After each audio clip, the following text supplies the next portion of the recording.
Мы с вами находимся в здании Третьяковской галереи на Крымском валу. Перед нами произведение Казимира Севериновича Малевича «Черный квадрат». Картина, которая была написана в 1915 году.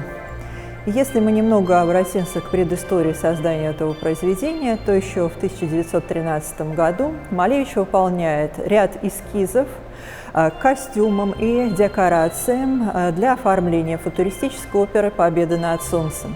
И уже тогда в рисунках, костюмах и в декорации появляется большая геометризация форм. Конечно, Малевич в своем творчестве просто проходил целый ряд основных этапов, и для него характерен тот же путь, как и путь многих художников эпохи, многих мастеров авангарда, своеобразный полистилизм, когда очень быстро художник осваивал то или иное художественное направление и быстро переходил к следующему. А уже вскоре, проходит 2 года, и в 1915 году открывается выставка под названием «010», где Малевич представляет целый ряд супрематических произведений. И особым образом экспонируется уже «Черный квадрат». То есть можно представить себе, что где-то эволюция художника примерно за 2 года был совершен тот большой путь, в общем-то, который прошел Малевич, уже создание индивидуальной системы, живописной, особой философии. Потому что я считаю, что именно супрематизм Малевича можно рассматривать не только как живописную систему, но и как философию художника. Была создана форма черного квадрата. Малевич экспонирует черный квадрат по-особому. Он его показывает в верхнем правом углу на стыке 2 стен. В верхней зоне появляется черный квадрат. Малевич, по-видимому, хотел как-то отдельно выделить это произведение. И, наверное, каким образом приходит Малевич к идее создания черного квадрата? Наверное, как и каждый творец, это было мгновение такого творческого озарения. Но путь, который прошел Малевич, был уже очень большим. Малевич проходил в своем творчестве этап кубизма, поэтому он приходит к идее жесткой геометрической формы, которую мы видим как раз в черном квадрате. Максимальный лаконизм всего, лаконизм цвета, формы. Мы с вами видим только белый фон изображения черного квадрата. Причем можно обратить внимание на то, что квадрат, он не, конечно, создан именно рукой художника. Здесь нет той механистичности, которая была бы, если бы Малевич, например, использовал линейку при создании черного квадрата. Форма квадрата живая, созданная рукой художника. Момент гениального озарения. И сам Малевич, он, конечно, объясняет свою идею черного квадрата. Это тоже очень интересная теория.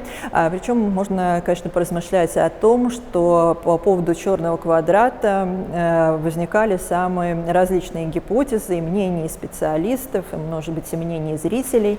Но что может быть интересно, я как-то беседовала с одним из зрителей, была высказана такая очень интересная идея, но как хорошо, раз есть такое произведение, которое вызывает столько идей, столько интерпретаций. Это тоже интересно. Но, может быть, когда мы обращаемся к истории черного квадрата, то важны мысли самого Малевича, который будет писать такие фразы. «Я разорвал кольцо горизонта и вышел из круга вещей». То есть здесь мы с вами увидим, нет деления на землю и небо, здесь нет линии горизонта, и теряется вот это ощущение у нас, у зрителей, где земля, где небо. Все действие разворачивается в неком условном, почти космическом пространстве. И это размышление Малевича о сложных, конечно, философских категориях, о пространстве, о времени. И сам он приходит к идее, что в черном квадрате нашла отражение идеи вечности и бесконечности. Мы не увидим линии горизонта, где заканчивается это пространство, мы не видим границы. И этот белый фон мы можем воспринимать, конечно, как условное космическое пространство. Такие мысли тоже возникали у Малевича. Например, он считал, что в дальнейшем его супрематизм станет настолько универсальной системой, что по его модели будут построены некие пересадочные станции между Землей и Луной. Мечта о том, что человек выйдет в космос, и как раз супрематизм станет той системой, которая будет востребована вот этим человеком будущего. Малевич как будто размыкает для нас, раскрывает и возможности для нашего познания этого мира. Опять же, размышления о каких-то космических категориях. Белый мы можем воспринимать как пространство, черный как плоскость, но может быть и другая трактовка. Можно чуть по-другому взглянуть на черный квадрат. И, например, черный мы можем воспринимать как пространство, а белый как плоскость. То есть интерпретации они могут быть разными. Черный квадрат, кажется, замирает, парит в этом условном белом фоне. И Малевич, он, конечно, размышляет о таких вечных законах мироздания. Идея статики и идея динамики.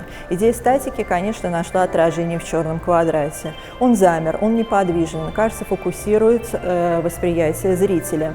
Но еще, наверное, в черном квадрате нашла отражение одна из главных идей авангарда.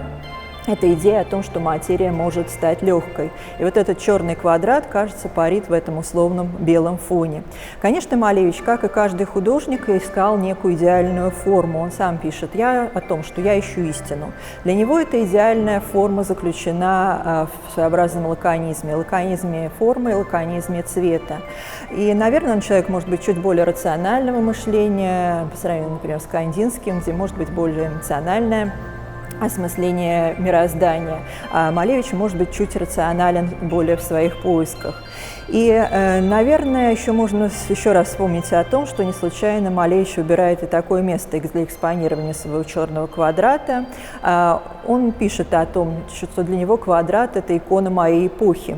То есть, конечно, опять же, квадрат отражает современную эпоху, современное время. А с другой стороны, квадрат становится своеобразной, я скажу, конечно, в кавычках, может быть, иконой стиля XX века. Потому что Малевич – это тот первый художник, который находит вот эту идеальную как бы стилистику, то, что потом будет востребовано многими архитекторами и дизайнерами в XX веке, эстетику прямой линии, прямого угла, локальной плоскости, локального цвета.